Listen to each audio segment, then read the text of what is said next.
رفتیم از جایی آمدیم و به 2 مرتبه برمیگردیم. به قول نظامی میگه یه چند دقیقه اینجا مکث کردیم ما اینجا از عمر جاودانه ما، گرچه پر عشق تو غایت نداشت، راه ابد نیز نهایت نداشت. خسته شدی قصد زمین ساختی، سایه بر این آب و گل انداختی. باز چو تنگ آیی از این تنگنای، دامن خورشید کشی زیر پای. 2 مرتبه راه میفتید. پس ما یک دوران موقتی داریم اینجا. سوم اینکه اعمال ما در اینجا تأثیراتی داره در عوالم بعدی و اینطوری نیست که هر کاری شما که همینطوری که میگن آقا چطور مثلا آدم دروغ بگه چه بلایی سرش میاد، 1000 بلا سرش میاد.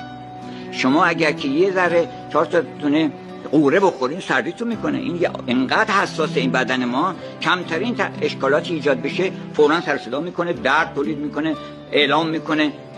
چطور ممکنه که آدمی زاد دروغ بگه، تقلب بکنه، ناجوانمردی بکنه، بی انصافی بکنه، حق و زیر پا بذاره، هیچ بلایی سرش نیاد؟